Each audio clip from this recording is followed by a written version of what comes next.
Next one, track 7, Roll Another One. I mean, I've got my views on what this is about. Tell us.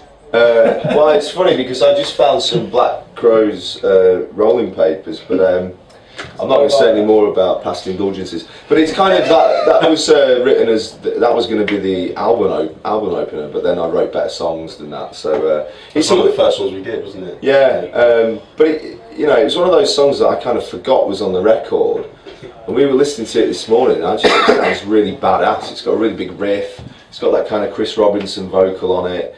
And then there's a bit in the middle that sort of goes into a sort of Jeff Buckley, Grace era divulgence, and I think it's a really cool tune. And it's basically about getting smashed and forgetting all your troubles. But again, it's another one you'd put on in the car just driving down the highway. It's a great driving song. Yeah. Right, so talking about driving, Let It Ride is the next one. Obviously not about driving, but... My favourite of the album. Cool. Yeah. Why is it your favourite, Laz? Says the guy with the Iron Maiden. I know. I'm meant to like all the heavy songs. Peace of mind would be better, isn't it? No, it's great. I mean, I've spent about a year ago. I discovered the Beatles, as in I listened to everything they did and cemented their position as the best band ever because of what they did. And Who were the Beatles? I've never heard of them. Was it Keith? Is that them? Keith and Pete? No? Keith and Pete? Yeah. There we go. This is just really Beatles-esque, Rolling Stones-esque, and compared to the heaviness of Justified and Roll Another One and Haunted Bones, it's nice, I think, from a fan's point of view to see, well, Jack has more to offer.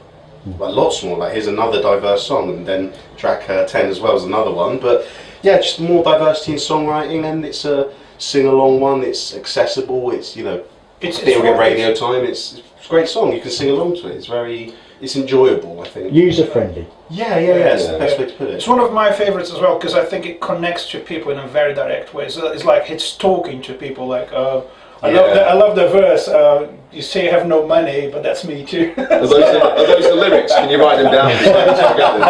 Do you have a paper plate of them already? So it's like, you have your troubles, I have them as well, so just let's just enjoy life and it is like a conversation with the audience. Yeah. I mean, the original lyrics were, I ain't got no money, so please buy my album, but it just sounded a bit desperate. So, that would have been a good title for the album. Yeah. You can still change it.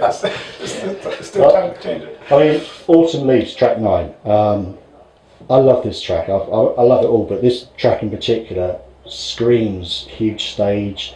And I picture like a string section behind and everything during this track. It's just so good. I'm going to start here, Will, because I gave Felipe and Jack a 15-minute talk yesterday in the car about why this is the best song on the album. It's stunning, it's amazing, and I didn't hear the early stages of it, so I've actually heard this for the first time 3 days ago, fully done, and I was blown away, just honestly. Like, it has everything. It's got the George Harrison style, because he does a few key changes in it, and it's the same as the other ones, the Beatles stuff, it's George Harrison, you've got these Stones, it's, I said when he starts the verse, he sounds like Zakk Wylde in Black Label Society, the song In This River. It just exactly like it, and the build of the song, and the development, and the strings, the keyboard solo that comes out of nowhere, it's phenomenal. But honestly, interestingly, it's still a 12 bar. Is it? It's not really, no. I was going to say, I haven't done my homework. But yeah, no, it's like my favourite of the album, and it's so relatable and so personal and uplifting. It's a huge song. It's a huge song that should be played on huge stages everywhere, to a lot of people. Yeah, personally, that's what I believe. But obviously, what's your take on it? Because when you sent it and I listened to it for the first time, I think I messaged you back, said, I love that I can just picture the strings behind you. It's special, isn't Who's it? It really playing? Because there's a violin. So there's the two additional musicians that are on this record. Alberto Manuzzi, who plays keys on a lot of it, but there's a geezer called Stuart Moore who played on the previous album, Paint No Fiction. And the thing with Stuart is he's like a classically trained musician who understands what the fuck I've written. I mean, I just write things that sound good, I follow the sort of John Lennon approach to writing songs. I have no idea what I've done, but it sounds cool. And so when we came into the studio to do that song, he just nailed it, and putting those violin elements on just lifts the song into a different dimension. It's subtle, but works so well. Especially like I said, you're not expecting it. I think things just kind of nowhere. any other guitarist who's a songwriter would put a guitar solo in that song. That's another. There was a guitar solo, but Tony, the producer, took it out. The whole album was all solo, wasn't it? Keys only. Yeah. So yeah, I decided to have a keyboard solo instead, and it's kind of unpredictable, and it makes the song sound even more unique. And it's one of the songs that I've listened seriously like 20 times on the same day. When he sent me the songs, it's so beautiful. I really wanted to keep going, listening.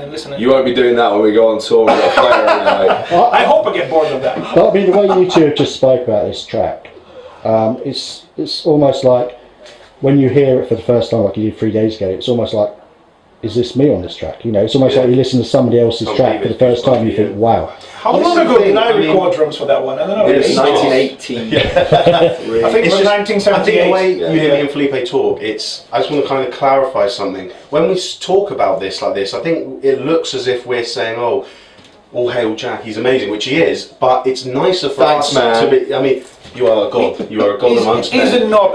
No, it's just some of all parts. It's nice that we're not here as his employees playing for him, saying yes, you're doing a good job, boss. It's a pleasure to play this music. It really is, because of Goosebumps. First time I listened to Autumn Leaves, and I get to play that soon. Jack, you need a new band, mate. They're kind of rebelling. Yeah, I know. No, I've had enough of that. I've had enough of rebelling bands. Do you know what I mean though? It's very nice. It's a pleasure to be able to play this music, and all I've got to do is learn it. I don't have to write it. I don't have to do any songwriting. I just let this guy do it, and I play what he puts on the record. on earth, tell it that. Yeah.